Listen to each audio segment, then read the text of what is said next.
Bismillahirrahmanirrahim.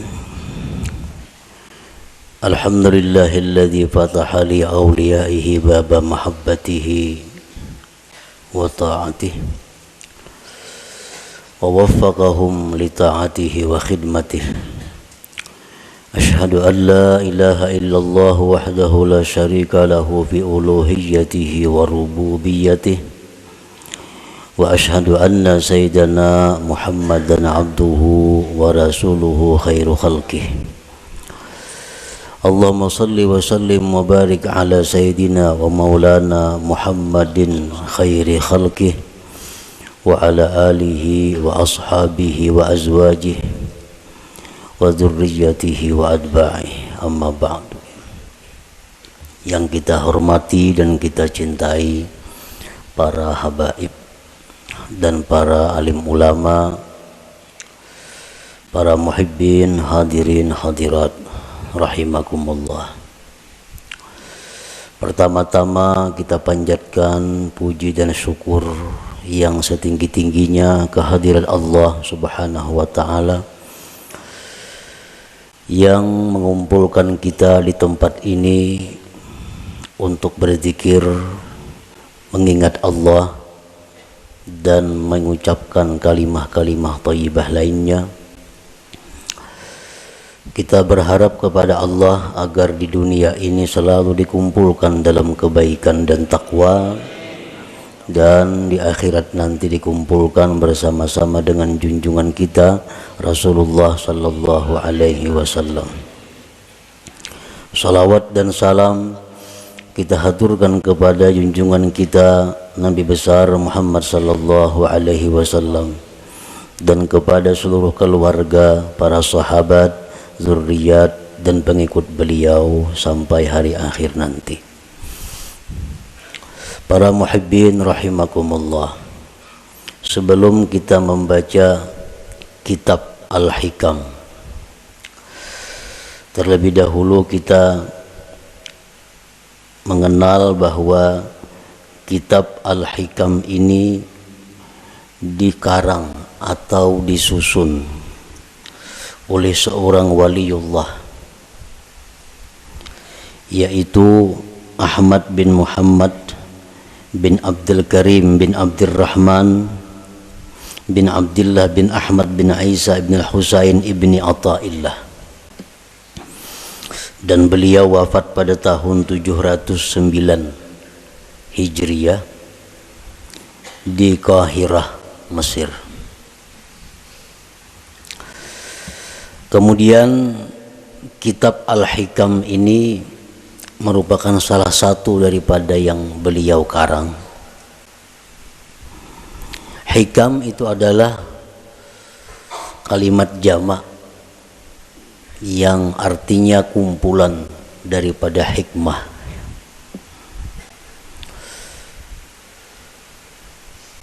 Syekh Muhammad Hayat As-Sindi mengatakan bahwa di dalam hikam itu ada 264 hikmah.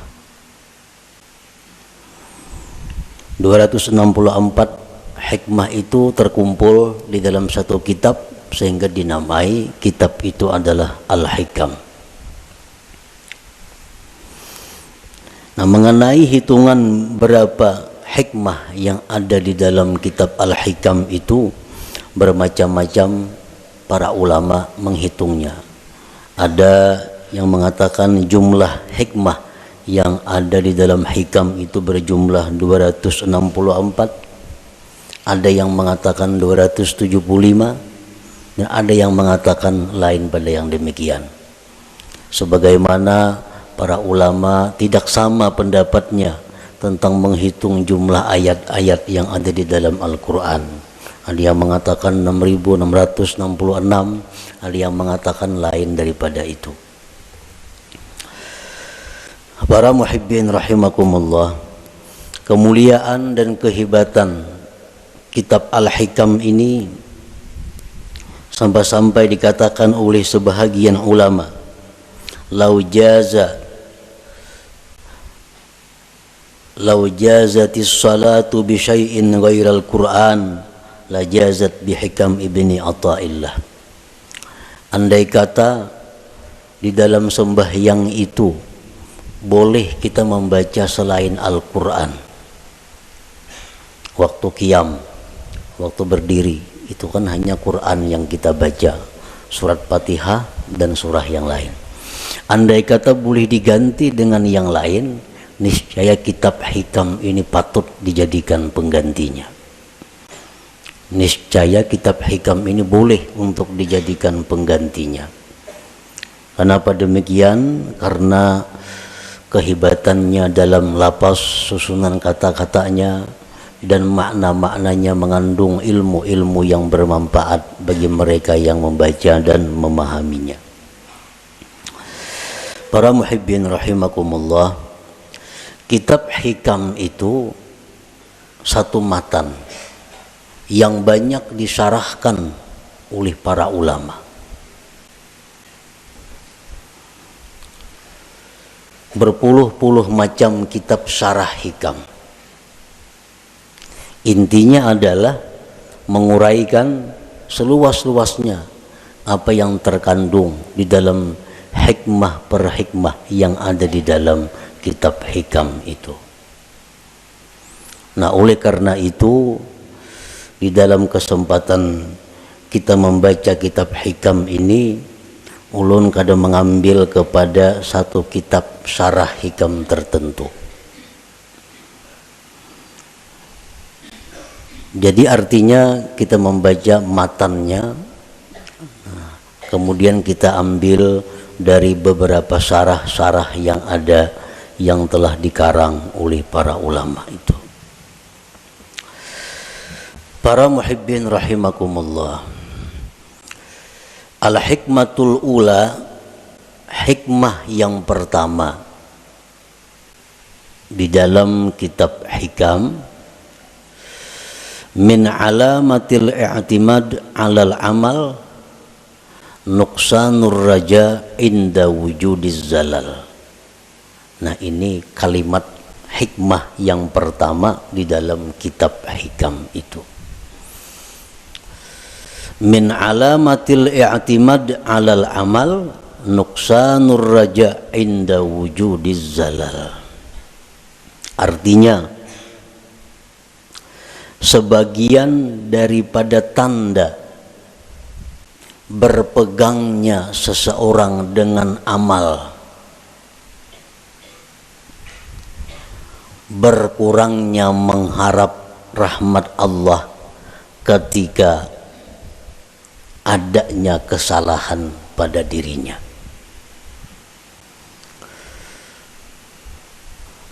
Apabila kita melakukan satu dosa, apabila kita ketinggalan satu wirid yang rutin, nah kemudian kita merasa jauh dari rahmat Allah, kita merasa jauh daripada kasih sayang Allah, itu menunjukkan bahwa kita namanya berpegang dengan amal.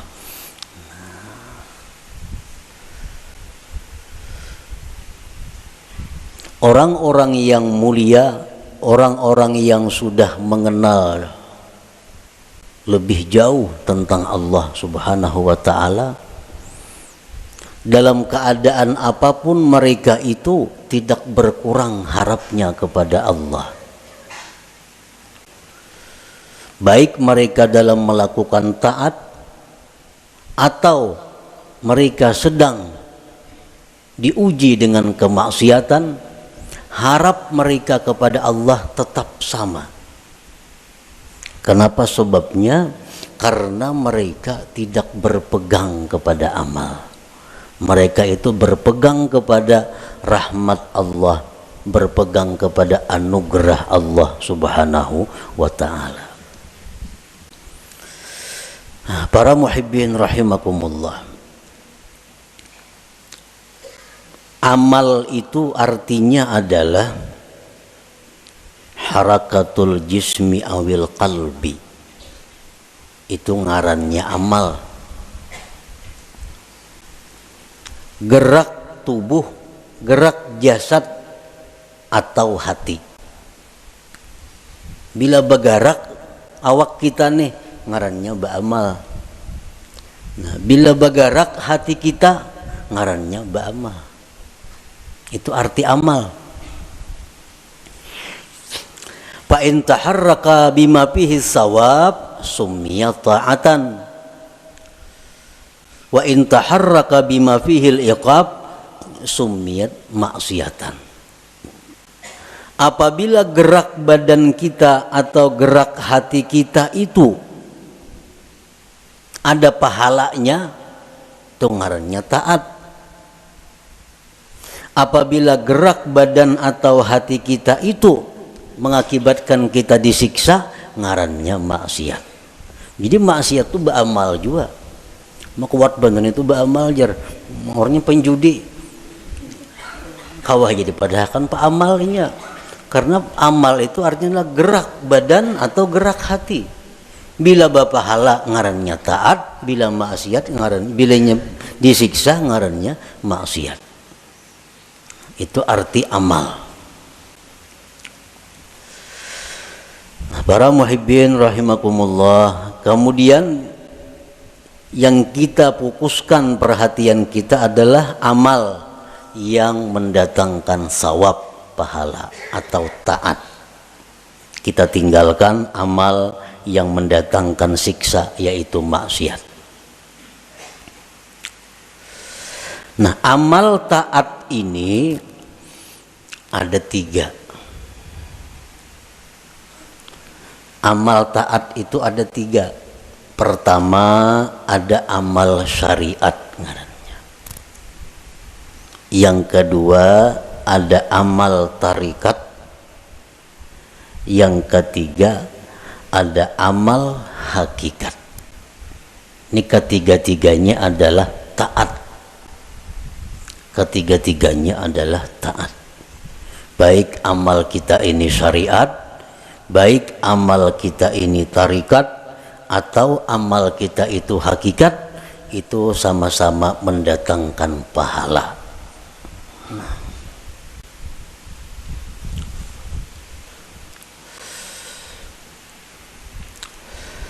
Amal syariat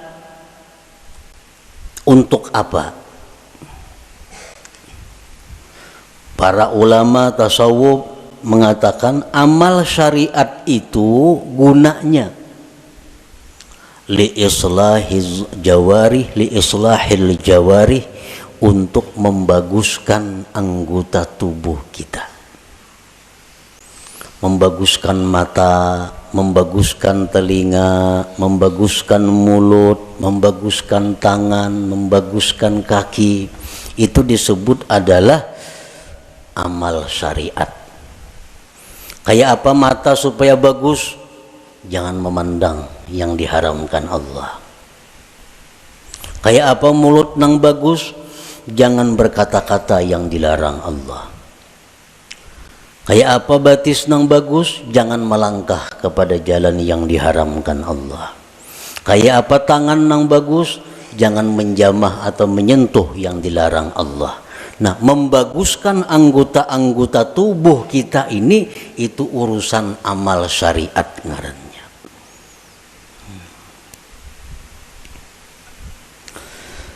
Wa amalut tariqah li islahil qulub. Sedangkan amal tarikat itu untuk membaguskan hati.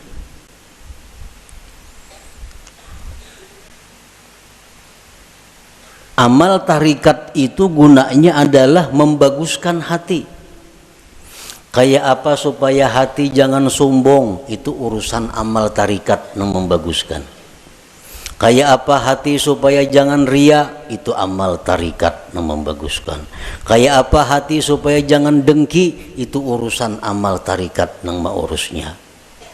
Nah, jadi amal tarikat itu adalah gunanya untuk membaguskan hati.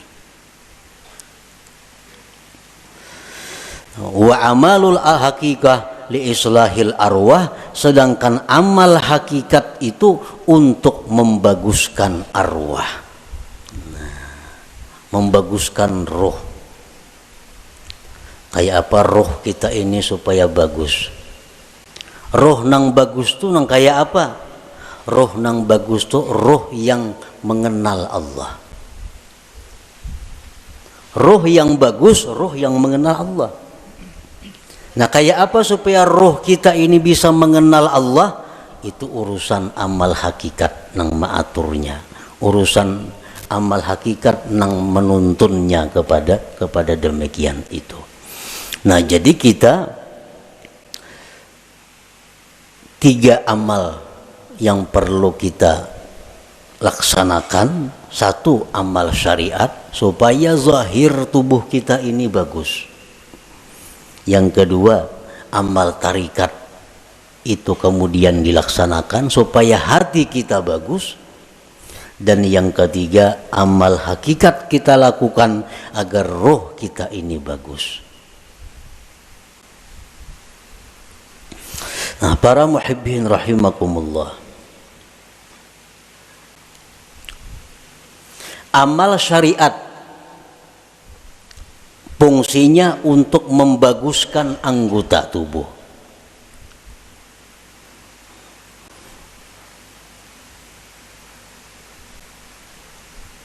Amal syariat fungsinya untuk membaguskan anggota tubuh.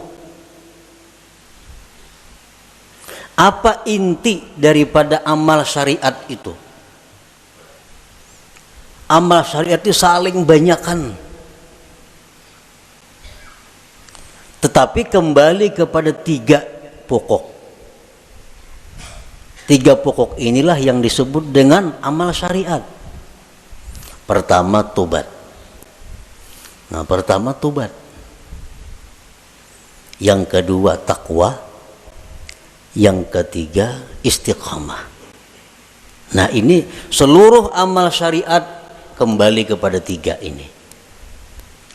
Tobat, kemudian takwa, kemudian istiqamah.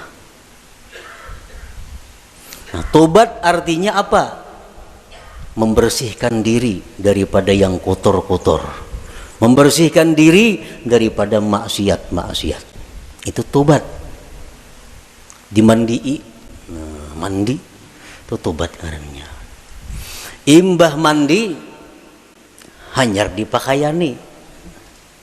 Nah, dipakaiani betapi, babaju, bakupia, bermacam-macam pakaian. Nah, itu adalah takwa. Nah, kayak apa supaya jangan lepas pakaian itu dari kita? Ngarannya istiqamah. Man banu besalawar, banu betilanjang tuh ada istiqamah ngarannya. Istiqamah ini selalu berpakaian. Nah, artinya apa? Selalu menjunjung perintah Allah, menjauhi yang dilarang Allah dalam keadaan apapun. Itu istiqamah.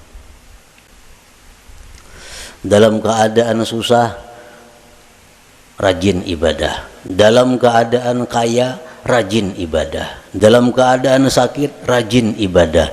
Dalam keadaan sihat, rajin ibadah. Dalam keadaan apapun ibadah kada tertinggal. Ini ngarannya istiqamah. Nah, 3 hal itu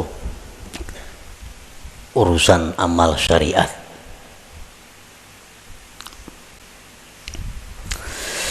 Nah, kemudian amal tarikat. Banyak banget tarikat itu amalannya. Tetapi intinya kembali kepada 3. Supaya hati kita ini bagus. Pertama, ikhlas. Ikhlas. Yang kedua, sidik. Yang ketiga, tumakninah. Nah, ini intinya. Seluruh amal tarikat buliknya kenang 3 ini. Bila yang 3 ini bisa kita laksanakan, maka kita sudah mempunyai amal tarikat ngarannya. Berarti sudah punya hati yang bagus. Pertama, ikhlas. Nah, yang kedua, sidik. Setiap orang sidik pasti ikhlas. Orang ikhlas belum tentu sidik. Jadi sidik itu lebih tinggi kedudukannya daripada ikhlas.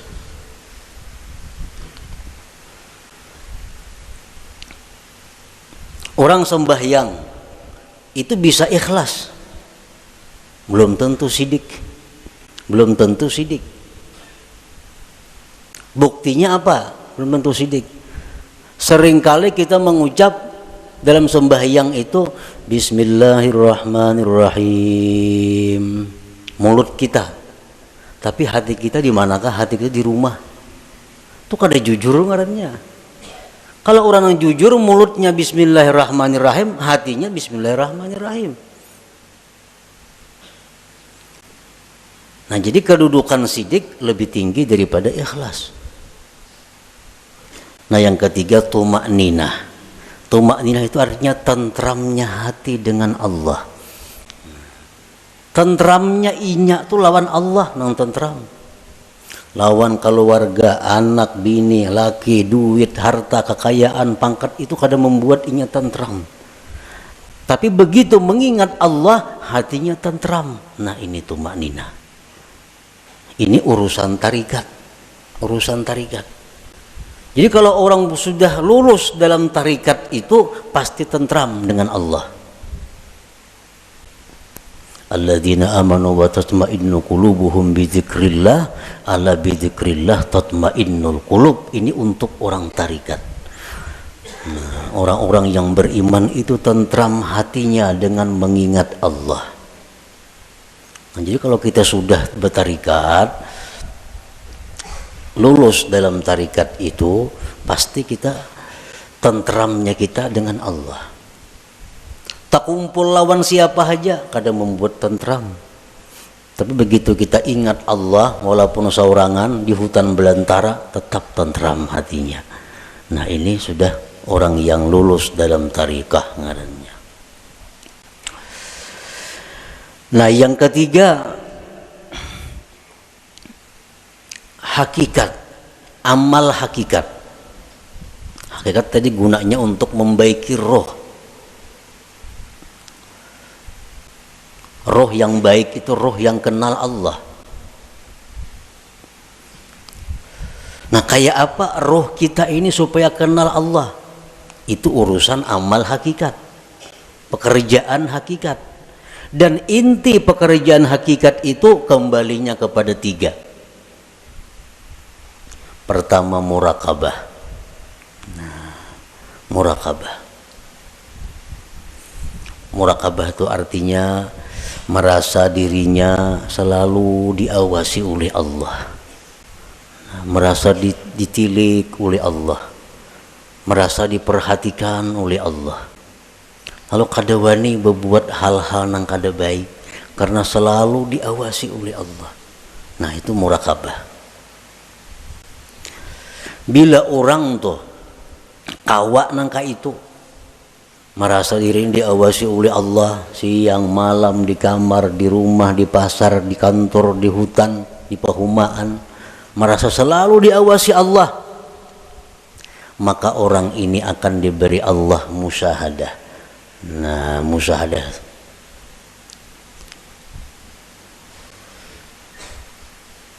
bila orang itu sudah musyahadah lawan Allah, ngarannya ma'rifat lawan Tuhan. Jadi amal hakikat ini tiga, murakabah, musyahadah, ma'rifat. Itu amal hakikat ngarannya.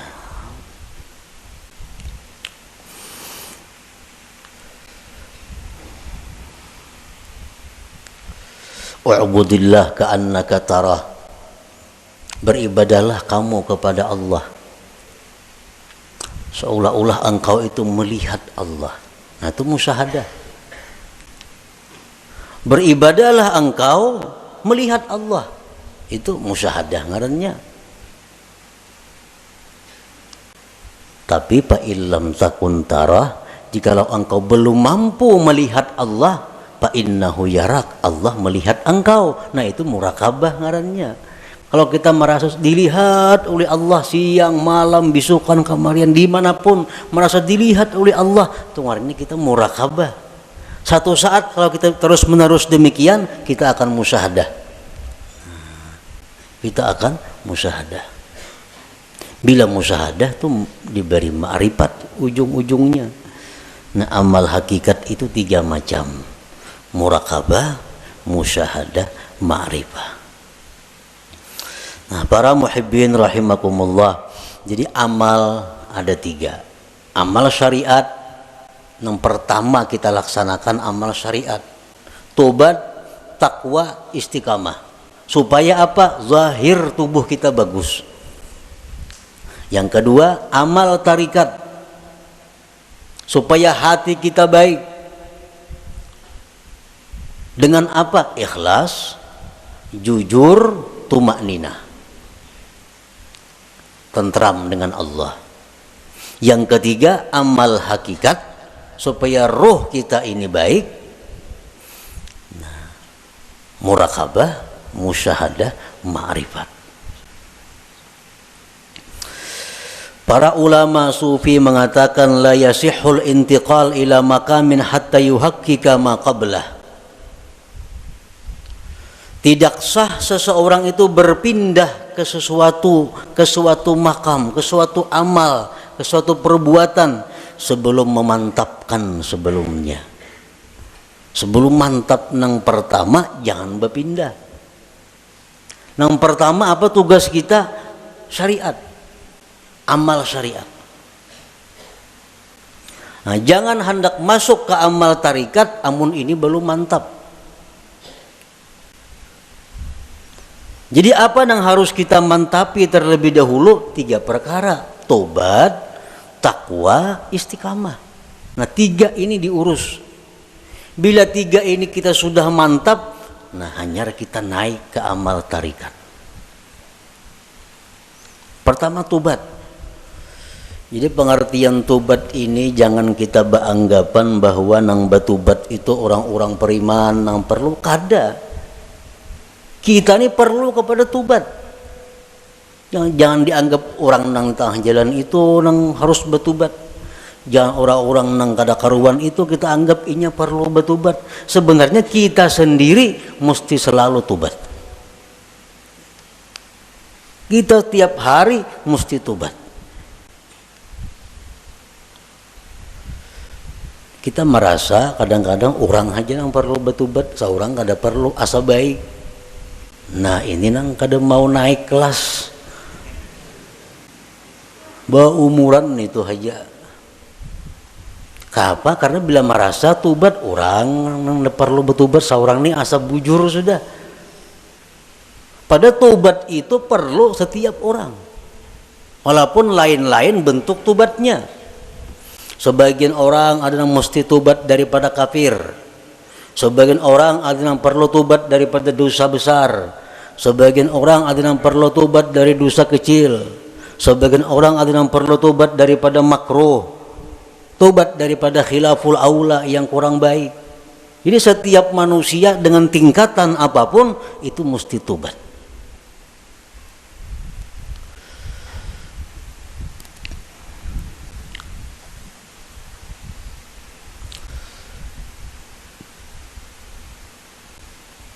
Nah, kita sudahlah bertobat, sudah. Dulu minum arak, sekarang ampih. Dulu penjudi, sekarang ampih. Tobat. Dulu ketujuh riba, sekarang ampih. Tobat. Dahulu suka zina, sekarang ampih, sudah tobat.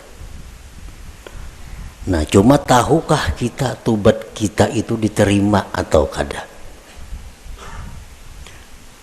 Nah, karena orang nang ampih itu belum tentu diterima.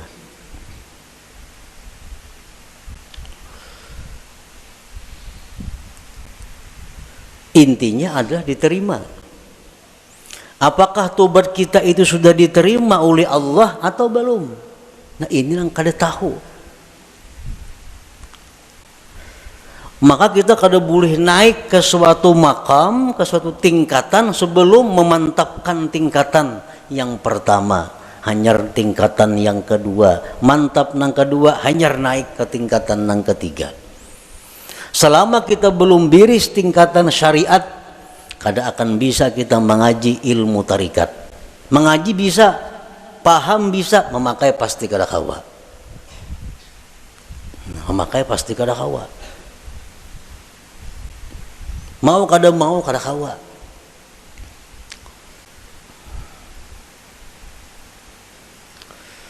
tarikat belum biris, belum matang, belum selesai, kada akan bisa naik kepada hakikat.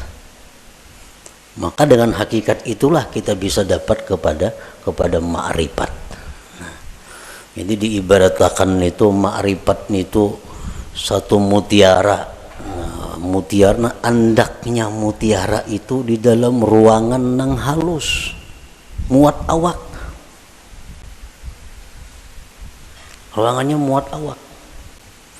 Ruangan nang halus ini andaknya di sebuah kamar. Nah, kamar kawah jorong boleh membanam. Dan kamar itu andaknya dalam sebuah rumah. Nah, rumah ini mau naik sepeda motor kawah aja ke rumah. Nah, jadi kita kada bisa masuk ke rumah kalau kita masih banyak bawaan. Ada kawan. Kalau kita masih banyak bawaan kita ini masih berinting, sering banyakan bawaan. Kalau kita bakajal ke rumah, kada kawa. Buangi nang kada perlu supaya kita kawa masuk ke rumah. Nah, motor ditinggal, nang mana diisi motor, toko ditinggal. Kalau mau angkut toko ke rumah, kada kawa. Nah, kios ditinggal, kabun ditinggal, kada muat rumah. Nah, jadi nang kau masuk ke rumah hanya barang-barang tertentu. Nah, artinya apa? Syariat itu laksana rumah. Begitu kita masuk syariat, banyak nang kita tinggalkan. Riba tinggalkan, permainan tinggalkan, zina tinggalkan, semua aja tinggalkan. Kawa tuh kita masuk ke rumah. Nah, sepeda motor kawa dibawa ke rumah, sepeda kawa dibawa ke rumah. Begitu kita hendak masuk kamar, nah, ngalih bawa sepeda motor ke kamar, ngalih bawa kendaraan ke kamar itu, pas ditinggal di luar kamar, bakal karasan kada kawa bahanjuran. Nah, sama halnya kita ini kalau hendak masuk kepada tarikat, buangi gawian-gawian yang lain-lain supaya kita muat bandak di situ. Nah, hendak masuk pulang ke hakikat, halus kamarnya muat awak, jam tangan gini dipacul kada kawa. Kacamata santuk pacul juga. Nah, muat beti lanjang aja kawa lagi. Nah, hanyar kawa kita masuk ke kamar nah halus tuh untuk mengambil yang berharga yaitu mutiara atau ma'rifat itu. Nah, itu artinya kita kada kawa melangkah ke situ kalau sebelum matang nang pertama. Nah, syariat ini nang dibiriskan terlebih dahulu. Cara kita berjual beli, cara kita bergaul, cara kita makan, cara kita berpandir, cara kita berpakaian sesuaikan dengan syariat. Bila kada sesuai lawan syariat, hendak ke hakikat kada bisa. Jamin kada bisa. Napanya bisa? Pandirnya aja. Pandirnya aja bisa. Praktiknya kada bisa. Itu sudah hukum, ketentuan. Syariat kada mantap kada kawan naik ke tarikat. Tarikat kada mantap kada kawan naik ke hakikat. Nah, jadi fokus kita ini adalah membaguskan dahulu syariat kita. Kayak apa membaguskan syariat? Tobat.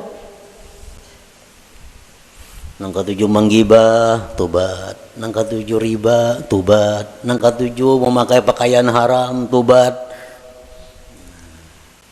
Imbah kita tobat itu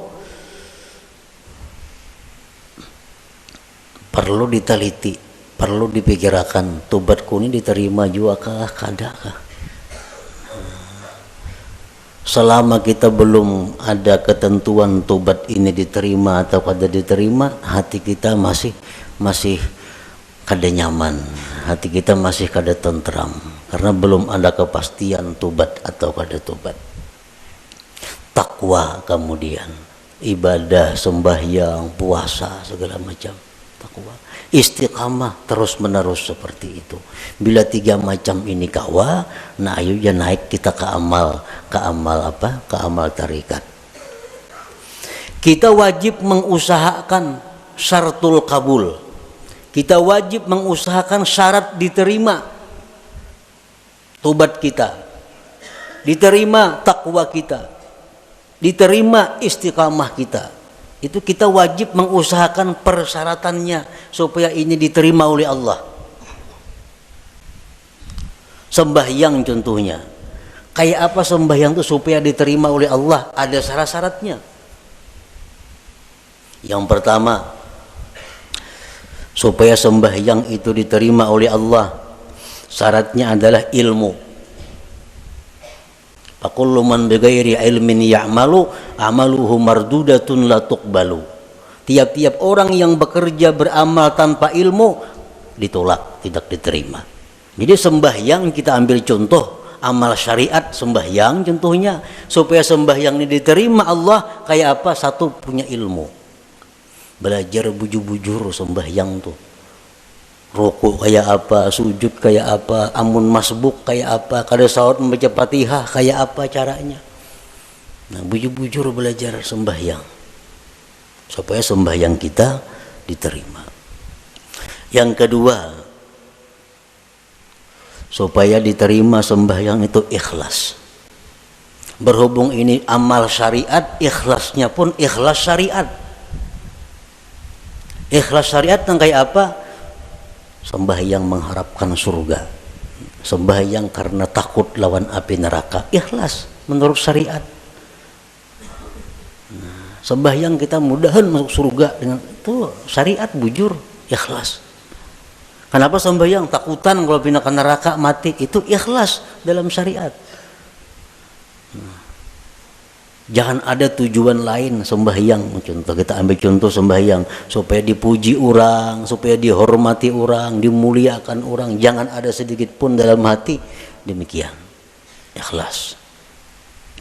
Yang ketiga, syaratnya diterima itu sembahyang atau amal-amal ibadah lainnya, muwafaqatus syurut wal arkan wal adab. Sembahyang kita ini sesuai syarat, penuhi syarat-syaratnya apa? Rukun-rukunnya apa? Adabnya apa? Orang nak sembahyang mesti berwudu, suci daripada hadas najis, menutup aurat, menghadap kiblat, masuk waktu. Nah, penuhi, bersihin najis, sucikan hadas dengan wudu, tutup aurat, tunggu waktu sembahyang, bila masuk hanyar sembahyang. Nah, itu syaratnya sudah biris. Syaratnya biris, rukunnya, rukun sembahyang. Rukuk kayak apa, bacaan Fatihahnya kayak apa, sujudnya kayak apa, sesuaikan dengan aturan. Embah itu pulang adab.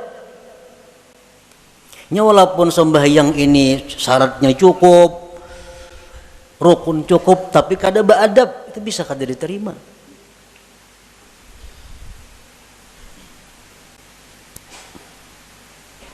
Sesuaikan adabnya. Contohnya, contohnya sembahyang berkaca pinggang, Allahu Akbar, nah berkaca pinggang. Ini lawan syarat kada bertentangan, lawan rukun kada bertentangan, tapi adab bertentangan. Allah kada menerima sembahyang kayak ini. Harap tinggi Tuhan sembahyang kayak itu, Allahu Akbar. Nah, jadi adab sembahyang termasuk nang sunat-sunat dalam sembahyang dilaksanakan. Yang keempat, ada mubtilat wal mukrihat wal makruhat. Tidak ada yang membatalkan dan yang dibenci Allah. Sembahyang atau ibadah kadang-kadang membatalkan, kadang-kadang dibenci Tuhan. Kita gawi semua nang sunat, jauhi nang makruhnya. Yang kelima, al halal fi ma yata'allaqu bih. Halal pada sesuatu yang berhubungan dengannya. Nah, pada berhubungan, makan, minum untuk tenaga, pakaian, tempat, itu mesti halal. Rasulullah bersabda, man akala luqmatan min haram lam tuqbal minhu salatu arba'in lailah. Orang yang makan satu suap daripada makanan yang haram tidak diterima sembahyang 40 malam. Sasuap tuh kita makan nang haram 40 malam sembahyang kita ditolak Allah. Sepiring berapa suap?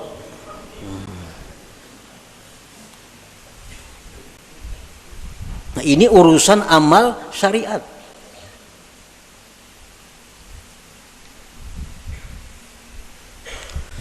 Pakaian kita mesti halal. Rasulullah SAW bersabda, man ishtara sauban bi ashri darahim bi samanihi dirhamun haram lam yaqbalillah salatahu ma dama alaihi minhu syai. Barang siapa nukar pakaian 10 dirham, 1 dirham ada yang haram, kada Allah terima sembahyangnya selama itu masih ada.